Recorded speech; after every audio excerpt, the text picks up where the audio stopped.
What is up, everyone, and welcome to another live episode of the Border City Kids. I'm your host, Brian, and tonight we have a special treat for you.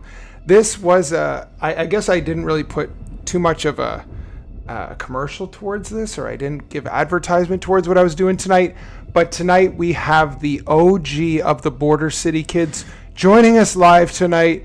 I'm going to give him most of the attention tonight because we are going live with an episode going over the World Series this year of the Toronto Blue Jays against the LA Dodgers.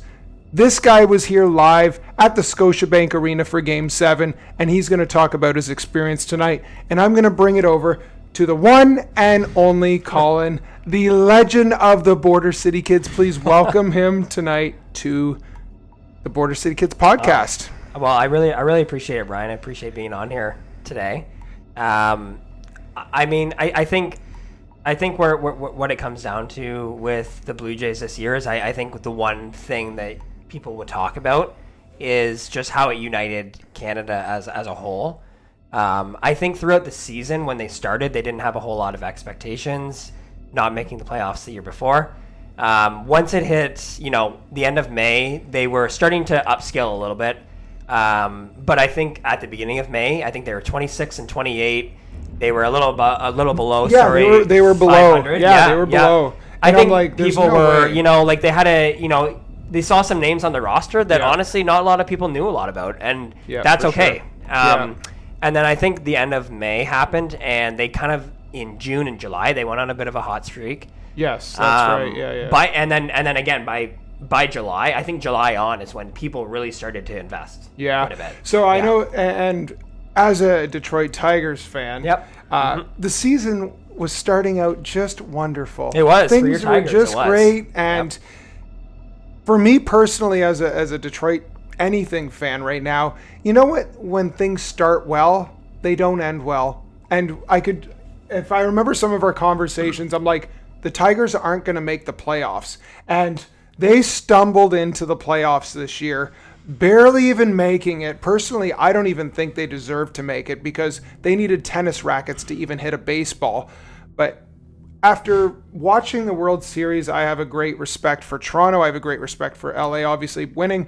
But I saw it in a totally different light, as Detroit had no chance against any of these teams because these teams could hit a ball, they could play baseball, and they jived well as a team. So and I would comment a little bit on Detroit too. I think the previous year in 2024, the Tigers had an exceptional year. I believe they beat the wild card. Yeah, they beat the wild card. I think it was Houston that they beat. That's right. And then they made the next round, and they were exceptional. Yeah.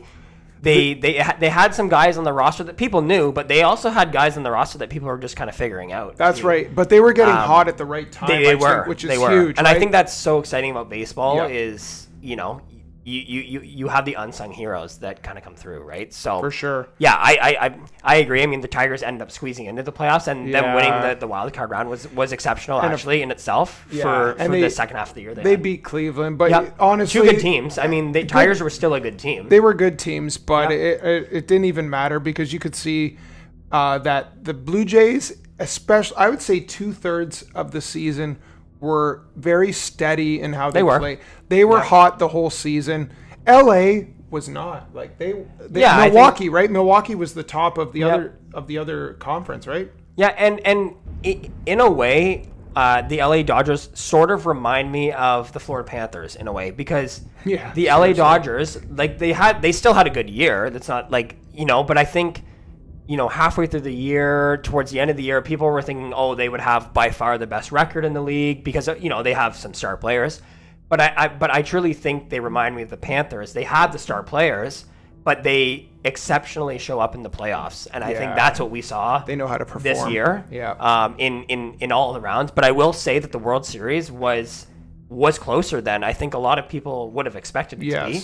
And I think it was good. I think the Dodgers are, on paper, probably the best team. Yeah. Paper and money, I would say. Yeah, I mean, they, on paper, for sure, I would say you look at their lineup and you look, wow, who's going to beat them, right? For sure. But I think in all, I think the way the Jays played in the whole World Series, they came exceptionally close. Very, Oh, very man. close. They had it in their hands to win it. Definitely.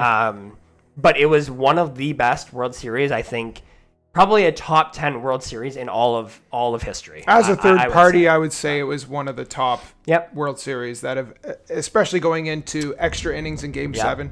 It doesn't get any better than that. So and I think going back 25, 30 years, this is probably top 2 World Series of all time in the past 25 to 30 years. It was great. Yeah. Pretty entertaining. Not the way that Toronto fans were hoping to end the season. I know it's tough to get over it, but at the same time, it's like you guys had an excellent season. Yep. Nothing to be ashamed of by any means. You were right there, 2 outs away. Next year, right? Yeah, I mean, honestly, I would say with a lot of confidence that next year, there's a possibility that they could return. And to say that is I mean, the team's got to be, a full-out team to be able to say that. And I think everyone saw this year that they are a full-out team. Yeah, I agree. Yeah. They jived pretty well. So before Colin gets into his Game 7 experience and going to Toronto and everything with this, I'm going to ask you guys to please subscribe to this podcast. That would be great. Hit the like button. Share the show to people you know, because I know a lot of people in this world were following this series because it was huge. A lot of people in Canada were following. Half? What was it? Half? I think it was 45, 46%. For sure. Yep. 18.5 million. I think it might have been close to that at least. For sure. Yep. So please subscribe to this podcast and share the show. We appreciate it. And I'm going to let Colin do most of the work tonight, which is great for me. But you know what? You got to live this thing, so I'm excited for you. Yeah. And as much as it was upsetting or disappointing in the end, I still think that they deserve recognition for their season for sure. Yeah. No, I mean, to get started, we kind of knew on the Thursday night we were like before Game 6, we were kind of like, we kind of wanted to go for Game 6 on the Friday night because, there's a chance that they would win it all. Things didn't really work out to go on the Friday night. So we said, you know what, if they make it to Game 7 and they end up losing Game 6, then we thought, okay, well, at least we have something to look forward to for Game 7. So that's kind of why we decided to go Game 7. Absolutely. We took the GO train down. It was, the minute we got on the GO train, there was obviously Jays jerseys everywhere, and that was exciting. And then we wanted to go out for dinner before the game, so we tried to look into a few spots downtown. There was essentially nothing available in the downtown core at all. So we went to a nice taco spot a few kilometers away from the arena, which was nice. So I would say walking into Scotiabank Arena to watch a Jays game was, first of all, it felt really neat. Like, it just felt like as you're walking to the game, you're lining up to get in. For sure. It almost to me, it felt like I was going to a Jays game. Absolutely. I would say. And you have the city totally buzzing, and it's and for me, I remember telling some Jays fans, and I'm not going to go into too much detail on that, but it was Halloween and people were dressing up as Jays players, and I remember saying, you better hope Toronto doesn't lose 2 in a row to the Dodgers, because the excitement was there. And I get the excitement, but I get this feel that it was like, we have this in the bag, and it's like, you guys are playing a team not only bought and paid for, but there's a very good chance these guys are capable of winning 2 games in a row, right? Definitely capable. And I was like, don't get too cocky about this, but be humble at the same time. Not to take away anything from the Blue Jays, but it was like, guys, I'm sure the feeling in Toronto was excellent, and you're on the same page, which is great, and it does well for Toronto. Like, businesses, everything thrive throughout this because it's a huge experience, just like a huge opportunity, right? To capitalize on. No, for sure. And I think when leading up to the game in the city, I was there in Toronto during Game 6 of 2019 Toronto Raptors when they won and they beat the Milwaukee Bucks in that Game 6 to even make the finals. And at that point, that was the last time I've ever seen Toronto like that. I like that as it was leading into Game 7. I've never seen it anything like that before, other than 2019. For sure. It was pretty neat lead up. For sure. Okay, so what we're going to go into here on our podcast, Colin's going to lead us through just the quick lineups of each team. We'll start with the Blue Jays starting lineup. I mean, Yeah, I think obviously respect to George Springer coming out. I mean, he's an exceptional player. He has a lot of history with the Astros. He's won a World Series. He's also been a World Series MVP. So to start out, they were looking good. Nathan Lucas, honestly, was an unsung hero. I think a lot of people got to know who his name was.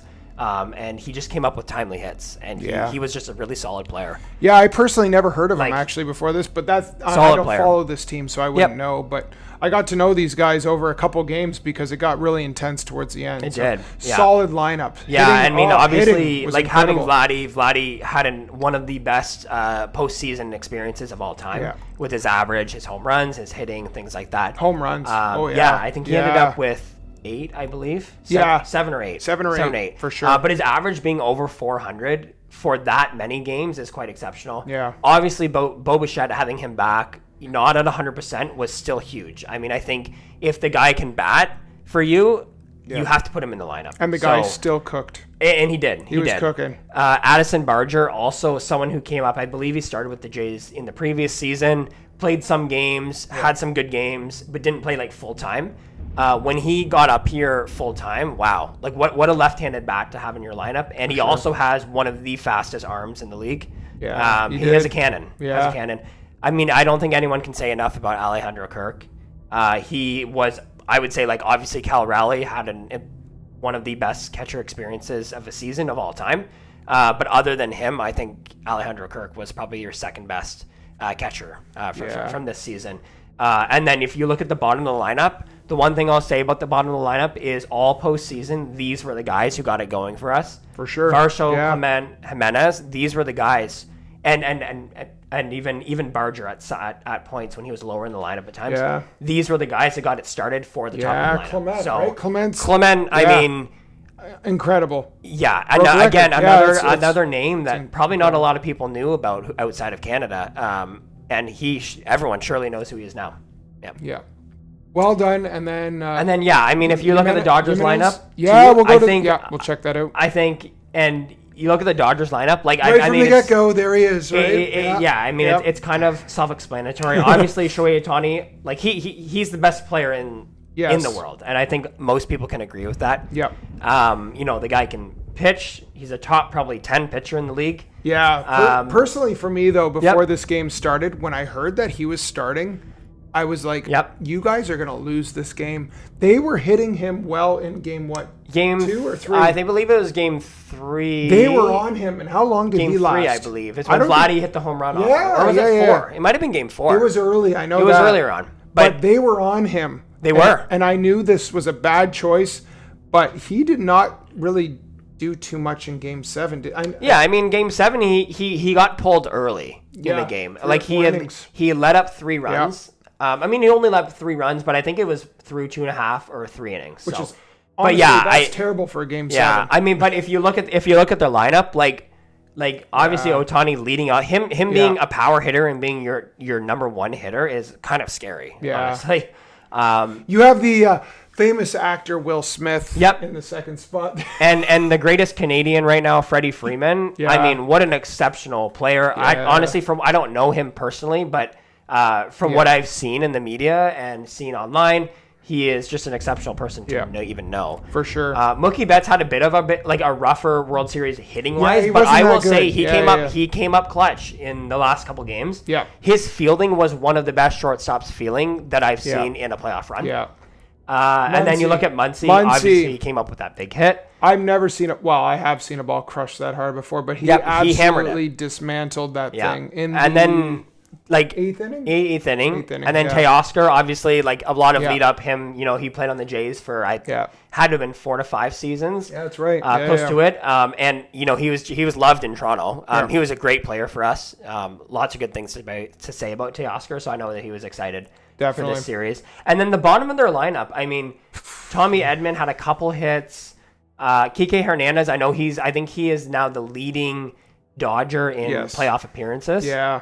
He came up with some timely hits, and obviously Rojas came up with the big hit. Kike, though, game 6. Yep. the catch in the field and then through to second base. Yes, that to end the game after the lodge ball experience and whatnot. That was huge. And then Rojas, man, to catch that ball, to catch that ball. Yeah, Rojas came up clutch in the game 6 and 7. Man, he played very incredible. Well. Yeah. So Colin's going to lead us through some of the big plays of the game, and I think we got them in order. So I think, and you were at Scotiabank Arena for this, and the crowd was probably absolutely intense. Yep. They were excited.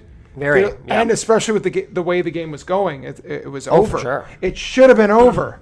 But we saw the Dodgers claw back. But Colin's going to lead us through exactly what the feel was like, what the vibe was like at Scotiabank Arena, what the emotions were like, how people were reacting, what you were thinking as this was going along. And I know that you had to have been thinking that this was over at some point because you were 2 outs away. But you're going to lead us through that, and I'm just going to go through the pictures, and you can just describe kind of what's going on as you go through that. Sure, yeah. So we'll start out, obviously, we just went through the lineups. I think the first picture just kind of stands to being a Blue Jays fan, after Vladdy signed the huge contract, the 14-year, $500 million contract, obviously one of the biggest contracts in Jays history, and even MLB history. I think huge. It is. Yeah. I think throughout the season, he had a really good year in 2024. He was kind of the standout player for the Jays. Yeah. In 2025, I feel like he kind of changed his approach a little bit at the plate. He didn't hit as many home runs, but he hit for very good average.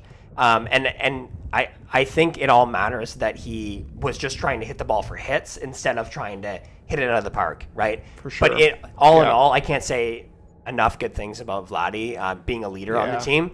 And I think also his defensive awareness, his defensive abilities at first base goes unnoticed in the MLB because everyone thinks of him as a hitter. But if you look at some of the plays he made at first in the playoffs, he is he could be a Gold Glove first baseman. For sure. Yeah. Yeah. And I think that's an underrated part of How old is he now? I believe he's 26. Wow. 26. So he's got a lot of time left. He's got a lot of years left. Yeah. Good for him. Yeah. I personally, for me, I'm not a huge fan of the huge contracts and the amount of years. Do you think he's actually going to stick around that long? I do actually. Yeah. Yep. Really? Yeah, I think he'll stick around. I think Toronto is the spot he wants to be, and he came so close to winning it this year that I think he believes they can win it. Man, I'll be 50 years old when he's done with the Blue Jays, which is pretty incredible. He's the captain of the team, and I think he's the leader, and I think he loves Toronto. Right? I sure hope he loves Toronto for 14 years. Yeah, it was a 14-year, $500 million. Wow, over that's incredible. Yeah. I mean, by watching, I'm not going to lie, he's great. He's one hell of a hitter. And a great fielder. The plays the catches the double play. Yep. Oh, and then the dive at first base. I'm I see these plays that the Tigers are making, and I'm like, what are you guys doing? Incredible. Okay, let's check out the next picture we got here. Yeah, I think the legend. Max Scherzer. I mean, I think you can probably speak on him a little bit as a Tiger, a little bit beforehand. Well, you put him and Verlander in the same basket, right? Just totally shut down whoever they're playing. You could always count on them for a win. The Tigers this year, their pitcher was Skubal. And when you look at the playoffs, how Skubal did, he had no run support. So he lost, I think, every time they played against Seattle in the whole season. So if your team doesn't show up to hit, you can't expect an ace pitcher to win, which is really unfortunate because Scherzer's been around so long. He's built quite a name for himself. But when you don't have the run support, as a pitcher, I would be totally frustrated with the team I'm with. But he had a good game. How many innings? He went I think he went 5 innings, right? I think he went 5 innings. I think he got pulled just before the fifth. I think he agreed when he got pulled. He was good with it. Yeah, he was good with that. I think he was content with how he pitched, and obviously, he pitched very well. I think one of the things, obviously, he had a lot of very strong games. That one game in the ALCS against the Mariners, that was an exceptional game. I think he went 6 innings, and I think that was the series where John Schneider came to the mound to try to take him out. Oh man! And he basically said, "No, I'm not coming out." And that he has this, and he ended up striking out. He ended up striking out the next batter and then finishing. So he was pretty much the coach at that point. But I think that's the belief in John Schneider too, to keep his guys trust going. Him. He trusted him to stay. That was big. Yeah. And then I think the other underrated thing about Scherzer is just all the experience. The guy, I believe this was his 5th World Series. appearance. And I think he's won 2, or has he won 3?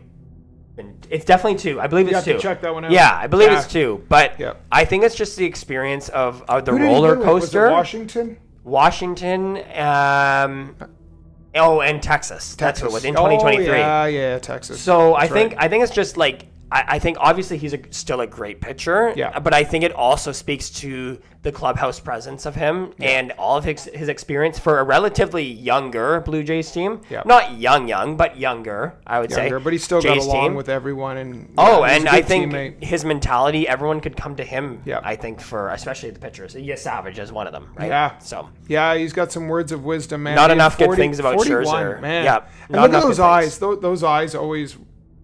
Yeah, he's Look at intense. I know he's got the two colored. Yeah, eyes. in a really good way. He's intense in a really good way, and I Yeah. think he kind of kept the guys going through the playoffs. It always surprised me that he actually went to Toronto after being with Detroit. Yeah. But that's just because that's a rivalry. Yeah, it's a type bit of thing. rivalry here in southwestern Ontario. But he did a so great it's- job. Yeah. Yeah. Okay, let's check out what we got next. Oh, Yeah. there he So is. I mean, I think Shohei, obviously, we had talked about earlier. Like the guy can pitch, the guy can hit.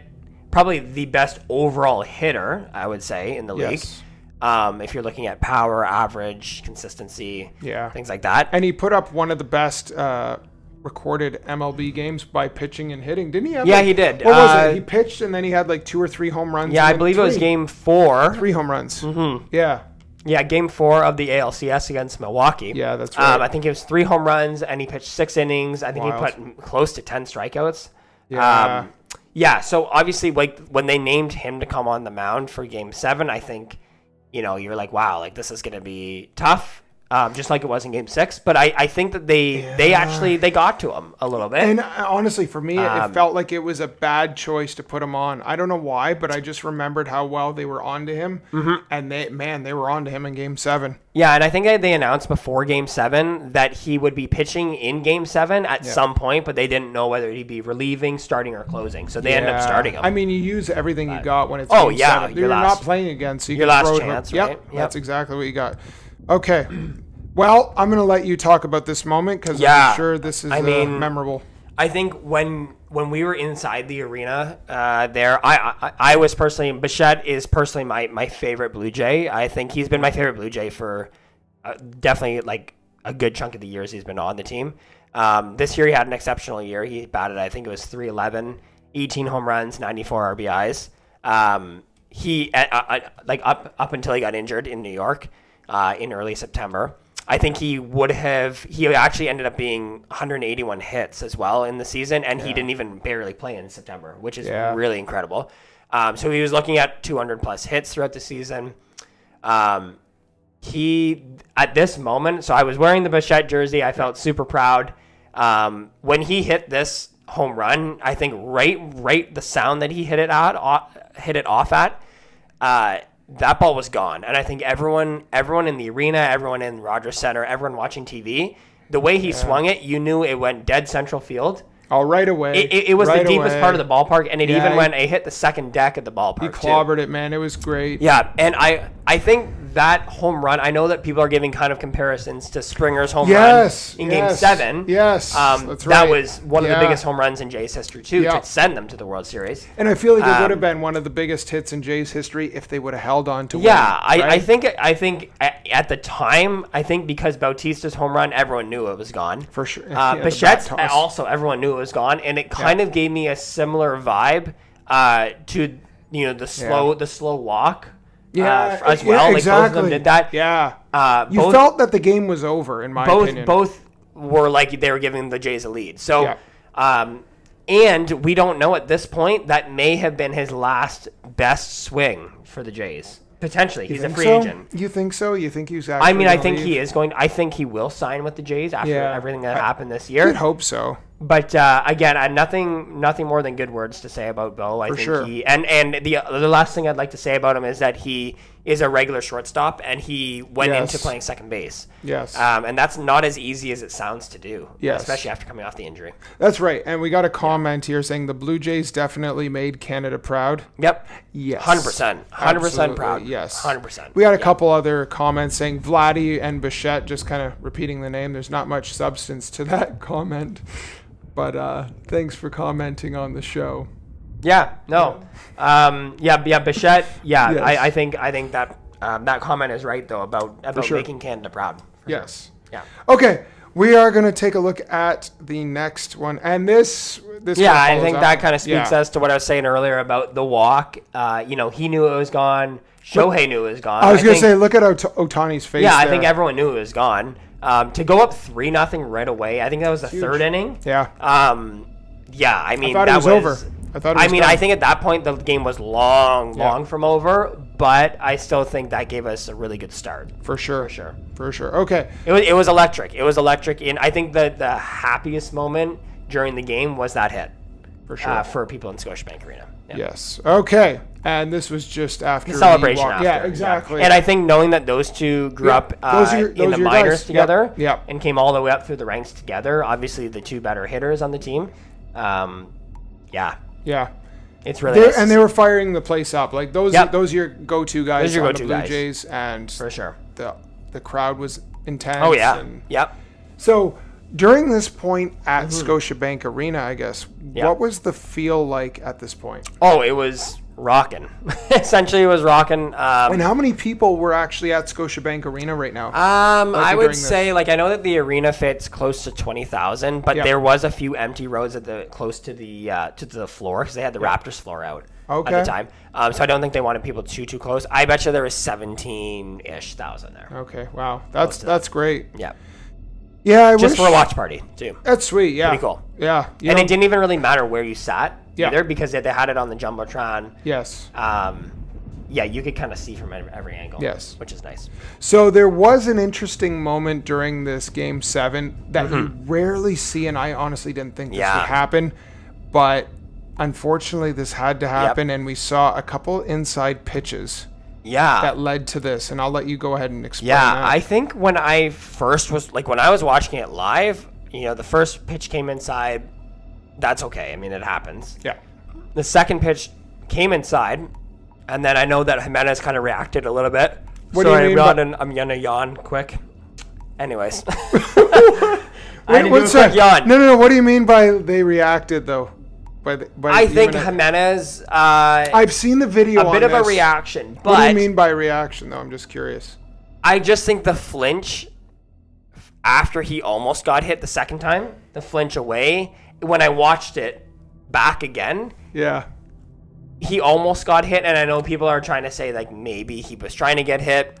Well, it's hard to say. What do you think? I've seen the videos. Yeah, I think in real time, I didn't think he was trying to get hit. Yes. At the time. At the time, agreed. And then when the third pitch came, I do think that was... It was very inside.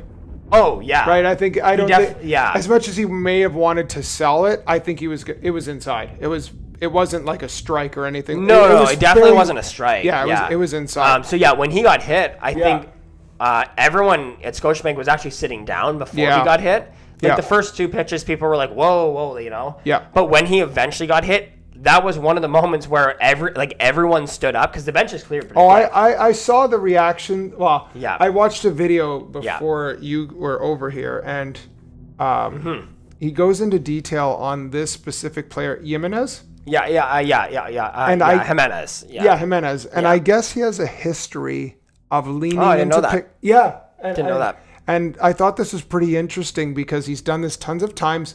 He actually got hit by a pitch that was a strike once. Oh, I because he didn't know that leaned either. so far into it and really sold it. I had no idea this happened. That being said, I'm not going to take away. I think that pitcher was going to get hit by regardless because it was very inside. And I saw the exchange that took place, and I thought it was kind of funny the way the guy the person I follow on Facebook was describing it. It was pretty funny. Yep. But this led to a bench clearing almost brawl, I guess. Yeah. But it got tense. But there was also a secondary meeting out on the field as well that most people didn't see because you couldn't really see it on the TV. They didn't cover it. The cameras didn't go there. They did, you could see in the background the reaction of people kind of running out to the shortstop area. area. And that was Hoffman, right? Yes. Yeah, Hoffman. Yeah. He said some words to a couple of the guys on the Dodgers, and that led to something else happening. And then I know Schneider was like, I'm just holding guys back or something like that. And he was, and that's... Yeah, and I think the heat of the moment, manager. too. I think the heat of the moment of that part of the game, the Dodgers are losing 3-1. They just hit a batter. Yeah. He's now going to go to first. Yeah, for sure. And then they're turning the lineup over, too. So I think it just kind of like a mix of emotions. But I think when you look back at it, if they were to talk about it now, I don't think... Agreed, yeah. I think either player... Like I think it was Rabelski, Rabelski. and then Jimenez. If they were to chat about it after, I don't even think it would be much of a big deal. No, I think it was just the heat of the moment of the World Series. And it's surprising because this was such a long inning. It was. They didn't score a single run. Right.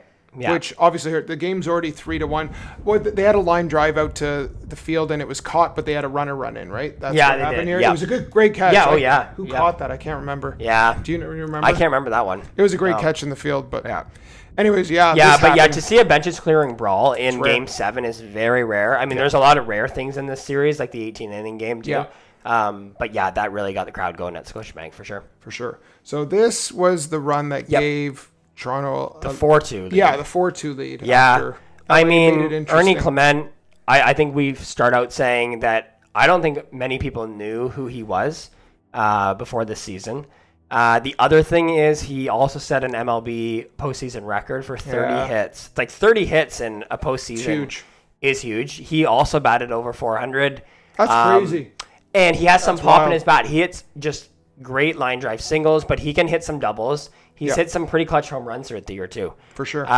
So not enough good things to say about him. And as well, I will say the fielding from this guy, he can play third base, second base, shortstop. He can basically play the outfield if he really needed to. And big, he probably deserved the Gold Glove for the utility player this year. I don't think he ended up getting it, but he could have gotten it. Oh, for sure. Yeah.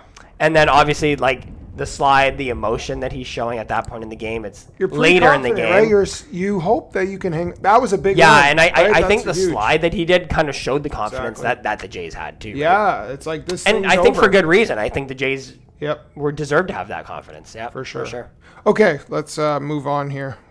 Okay, so let's see. We have that, and I think that's more of the celebration. Yeah, that's the celebration. Yep. Yeah, that's the celebration with Springer at home plate there, and obviously everyone's losing their mind. I think that was that close to the 6th inning? Yeah, I think it was that they took a 4-2 lead. So that's pretty big. Now, unfortunately for the Blue Jays, this would be the last run they actually scored, and that's why you see the fans. Started to get tense because in the 8th inning. Which player was it? Max Muncy. That's it, Muncy. Yep. In the 8th. Yep. In the 8th. I think the one thing, actually, the 7th was really tense already. Yeah, they brought Yoshinobu in, which I mean, in Scotiabank Arena, everyone was losing their mind. The fact that they brought Yoshinobu in, he pitched a big game in Game 5. Yep. But then they brought him in on only like 3 days of rest to come in and pitch in probably the biggest moment of his career. And unfortunately, he gave up a home run in the 8th. But the 7th inning was very close. They could have got probably a run or two in that inning.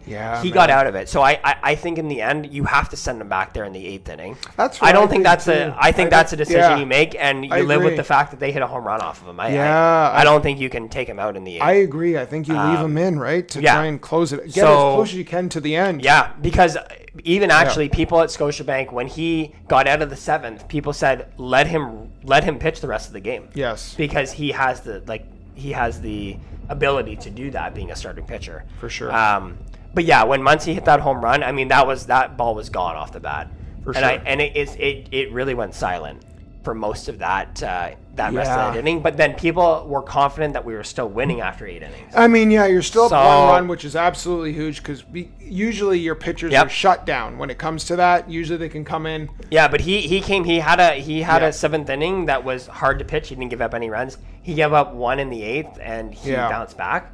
So I think you're still confident at that point. Agreed. Yeah. Okay.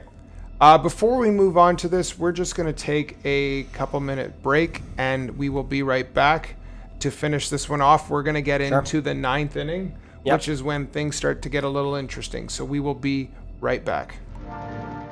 All right, we are back. Thank you for joining us again on the Border City Kids podcast. I have our special guest Colin here, who is one of the OG founders of BCK. This beautiful light behind me. He is one of the founders of this channel. Border City Kids. And we appreciate you being here with us tonight. So we have covered, I want to say, the first 8 innings of Game 7 of the World Series. Mm-hmm. And now we're going to jump into one of the most devastating stories you could hear, other than my tornadoes and hurricanes that you hear on When Nature Strikes. So, Colin, lead us into this beautiful display.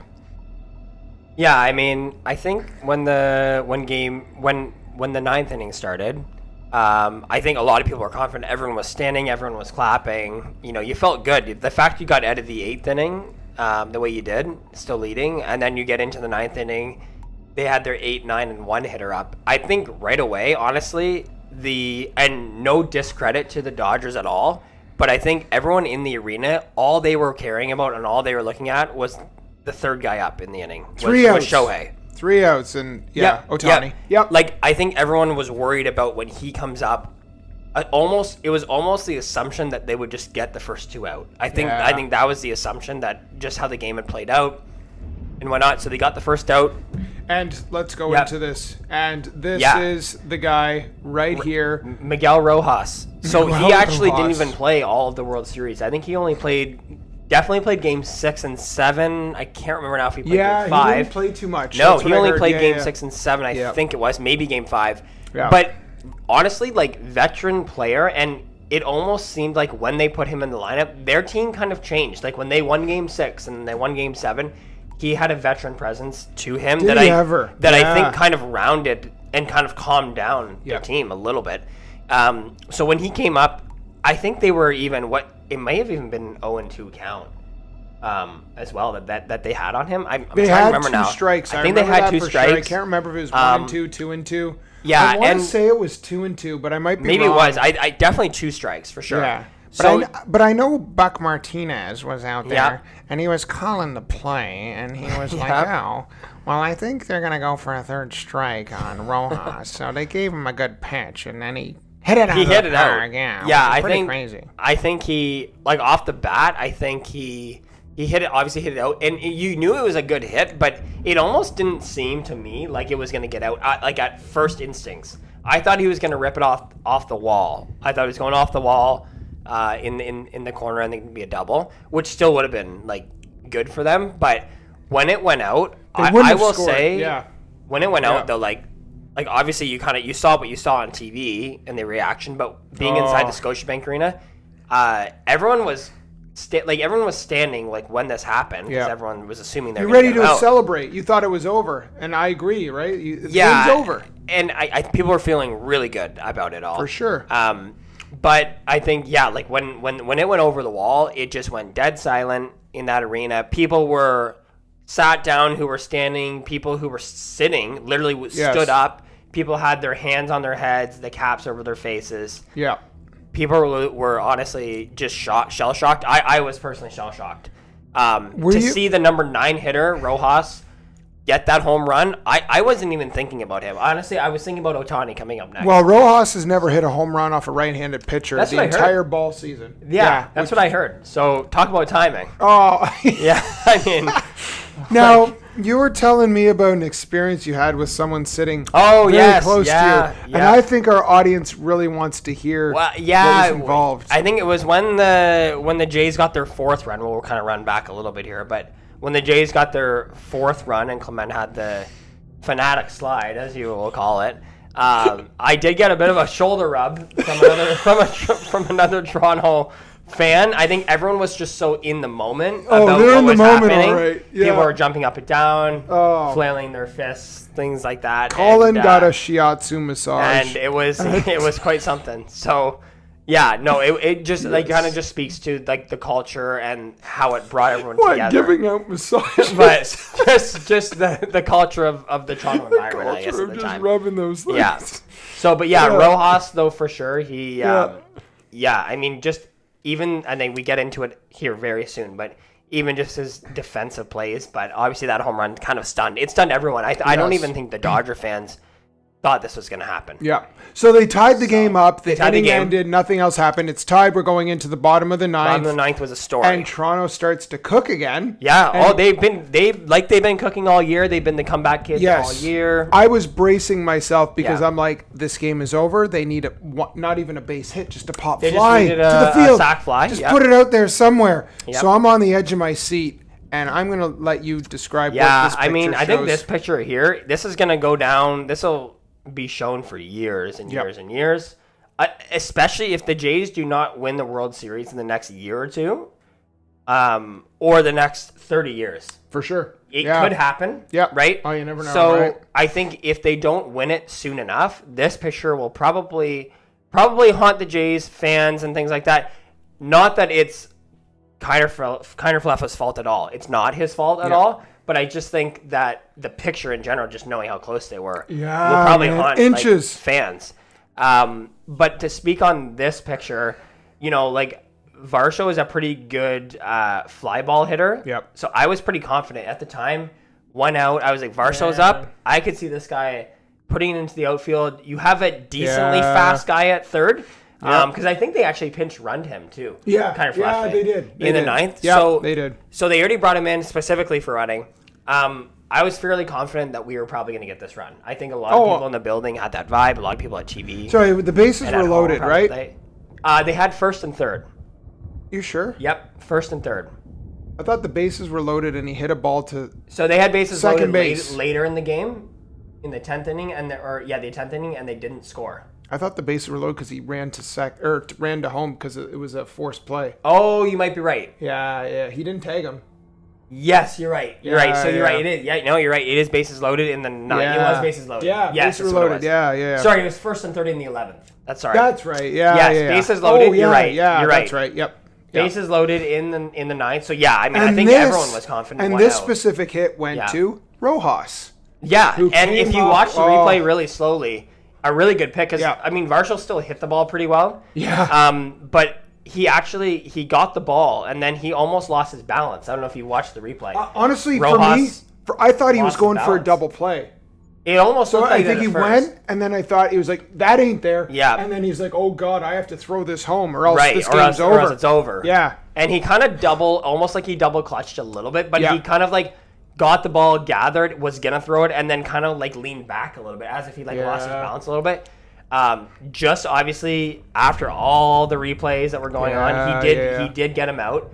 I think online, a lot of people have been talking about what the lead he had at third base and how it wasn't a large lead, right? But I think at the time it depends what the calls were made as far as the team were, because when you have bases loaded, you sometimes and less than 2 outs, sometimes you have guys who will the team wants to play cautious, and they don't want to get doubled up. So essentially, you have them 1 or 2 feet off the bag. Yeah. And who knows? I don't think we'll ever know. But what the call was he's supposed to be kind of holding on a little bit to third for sure to protect, or should have he maybe taken a bit more of a lead? I don't think you can. I don't think this is on Kiner Falefa at all. I think depending what happened and what the play was called, I think that has to be made clear that it's not his fault. Oh, I agree. I don't think it's his fault. Yeah, because like you said, and the really interesting part was Will Smith. Obviously, he had his foot slightly off the bag. Yes. So when he slid into home, there was a lot of people in Rogers Center with the TV thinking that they won the game. For sure, I saw a whole bunch of different because videos. Why wouldn't you? It was so close that it did look like maybe he beat it out. Yep. And then in Scotiabank Arena, I would say some people thought about it, but I think a lot of people kind of saw the replay and the out very quickly, and then they kind of settled down. Yep. 2 out. Yeah. Base is still loaded.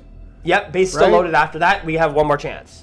Right? And then do you want to explain what happened with that one? Because that was also quite incredible. I can't... what a play. That one, actually, I mean, you have the guy up who you want up, Clement. He's hitting over 400. Yep. He had a couple hits in the game.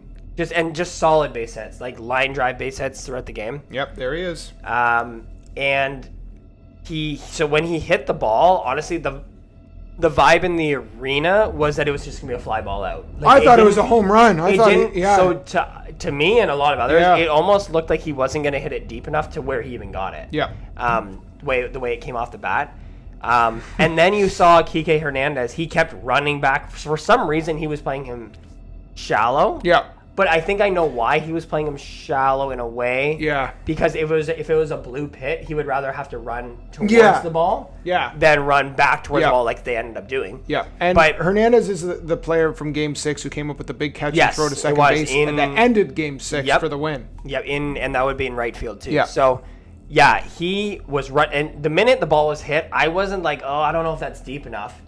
But then, as he kept running back, I was like, "Oh wow, he's like going far from the wall." Yeah, it's going. And who knows whether we don't know whether he would have caught it himself. But the way it was looking, I don't think that ball was hitting the ground. He may have caught it still, but I don't think he would have. But it didn't look like he was going to. Because he had to arch his back to the right. Yep, and he was running kind of on his side with his arm out. With his left hand. Yeah, and Paez was a left-handed catcher who had to go to his left, which is a lot easier. Yeah, exactly. Yeah. So it was funny because like when he was running, everyone was getting really excited because they didn't even see Paez at first at all, right? And then all of a sudden, in the last couple seconds, you see him come right over and basically take out his own teammate to save the World Series for them. Oh man! And then it's really interesting because he caught it and everyone was cheering for 5 seconds and then boom, he caught it and silent, right? Stunned. So, but it's really interesting because if you watch the replay again, when Hernandez drops to the ground, he goes down and looking like as if he may have injured himself. Yeah. But that's not the reason he went down. No, I know. He went down because he thought he lost the game World was Series. over. He thought he lost the World Series, Yeah, and he didn't realize that Paez caught it. That's right. Yeah, those two plays in the ninth, I think that's That something close. that'll probably sting a little bit for Blue Jay close. fans as well. Like, For I sure. think you'll kind of think about those two plays. Definitely. Yeah. All right, so we're going to go into one of the most unfortunate events that took place in the top of the 11th. Yeah, inning. I mean, obviously, at this point, both teams have good enough hitters to end the game. For sure. Straight up end the game. Yeah, one hit. But we were pretty confident with Shane Bieber coming in to the game. He had actually they showed videos of him warming up before the game, hours before the game, in case he got called from the bullpen, and sure enough, he did. Yep. Great pitcher. I mean, can't say enough about his character with the team and For sure. whatnot. Yeah. Yep. He did well. Real well. And Will Smith, though, I will say, like, he kind of got better throughout the series. Yes. I know in Game 2 he hit that big home run. For sure. But this home run here, in the 11th, it stunned the crowd, and it almost made it seem like... I think it's stunned because Ohtani was up right before him, yes, right? Yep. Which that's who you're worried about. Again. But Will Smith proved that he was a very good hitter in himself, and he has the stats to back it up. Yeah, absolutely cranked it.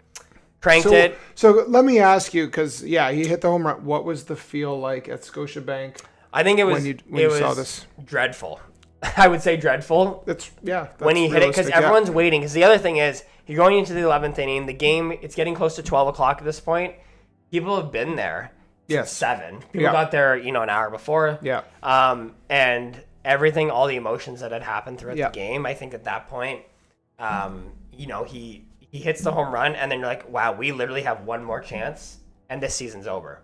Yeah. Right? So, it was devastating to watch it. For sure. You're that close. In the moment, it was devastating, for sure. For sure. Yeah. Wild, man. And then to hear... And then, obviously, the bottom of the 11th. Yes. The bottom of the 11th, too. That was kind of at the point where people were thinking... I kind of have to catch a GO train because there was only 2 GO trains left. Oh, man. Right? So when they had Kirk up to bat... well, how did the inning start off? Who was it? They had... Guerrero. Guerrero hit it. So it was funny because when Guerrero hit the double, we were walking from our seats down to the GO train / like Union Station / Scotiabank Arena kind of entrance. Yeah. So a lot of people did the same because they were worried about missing the GO train. So at that point, then you have people watching the TVs. So when we finally got down to the first level, he just finished hitting the double, and we've heard cheering and whatnot. Yeah. So we stayed. We had to we have to watch this. Yeah, they're gonna tie it up. Then so he hits a leadoff double again. Leadoff double like no they outs, did in the 8th. No outs. Same thing. No outs. So they had the chances, and I think everyone knows that they had the chances. Yep. And then they end up getting first and third with one of the most consistent hitters, fastball hitting hitters, as a catcher in the league. Kirk it's a guy who you would want up straight up. Yeah. Now he was facing an 0-2 count at the time, and he had to protect for hitting. Like it was probably going to be a strike, but it would be kind of on the outside corner. So he had to swing, and I just think at that point, like people had hope though. At that point, people had hope that they were first and third. Yep. They only had to get one run to keep it going, potentially two. Wow. Yeah. So he obviously he hit into the double play. Really good play by. So there were a few things that happened here. Yep. And the bat broke. The bat broke. Yep. He's the slowest runner in the MLB. One of them, yeah. But he shows heart and hustle, so that's all that matters. No, I get that. But still, he's one of the slowest runners in the major leagues. Yep. And double play ball. Yeah. Triple threat right there. Yeah. But again, I think you have to recognize that he would be. I would pick him to be up in the exact same situation again. For sure. But just one of the slowest. If he was a faster runner, Guerrero would have got. He may have beat it out. Maybe I'm not sure. But I think the way that Mookie Betts made the play though, like he did it so quick. Ran to 2 and threw to 1. He didn't even have to toss it. He just made it really quick, and it was a really exceptional shortstop play. So I don't think you can take away too much from that. No, and I don't want to. I'm just saying, like, but yeah, of course I think it's the slowest runner. You know, and the bat broke. And the bat broke. The bat broke, and obviously it stunned people a little bit, right? So I think, and it was interesting because right when he got out, people were also it's like a tug of war. You were kind of like, oh boy. Yeah. I have to get home still, but how do I process the Jays just losing that game? It's over. So. Yeah. And then obviously one of the biggest studs in the major leagues. Yeah. Yamamoto. I mean, comes in after pitching in game 6. How many innings? Game 2. Yeah, I'm just pitching saying, game the night 2. Before, right? Yeah, night before. 6 innings, I think he went, which probably around 90, 100 pitches. He was like comes in, and he goes, 3 innings or so? I think he went 3. I think he went 9, 10, and 11, I think it was. Which, unbelievable. I will say, like, even dating back to the game 2 experience, and then game 6, that is one of the best postseason pitching performances back-to-back that I've ever seen. And they were hitting him still. They were. And I will say in game 7, it was a little bit of a different feel because he was on only 1 day of rest. Yeah. The Jays actually got some hits off him, whereas in game 2, good luck getting a hit off him. Oh, game man. 6, he went the complete game. Yeah, game 6, again, tough. good luck getting a hit off him. So agreed. I think, and the vibe too, when they showed him on the screen when he was warming up, everyone in the arena just knew. You just knew that you're not anything. This might be it. Yeah. Just because of how good he was, and he deserved the MVP. 100% Agreed. He deserved the MVP. That was my pick too before they gave that. I think most people, you'd have to say the pitchers. I mean, obviously the hitters had a couple clutch hits, but the pitchers, came up with some for big sure. plays. So this is what we see, the World Series champs, LA Dodgers, after they turned the double play. Once again, devastating to the Blue Jays fan base. Yep. Devastating to Canadians. I think Canadians in general. I mean, if you like the Tigers, but you're from Ontario. Yeah, I mean, I wanted the Blue Jays to win just because I feel like LA is paying for their way to get championships.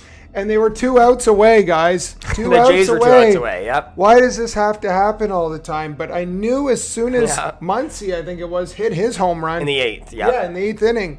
Something goofy was going to happen in the 9th inning, and it's so frustrating. And it's unfortunate that they didn't score in the bottom of the 8th because Clement was on second with no out. Yeah, that's right. So it's just unfortunate, and baseball is baseball, and it happens. Yeah.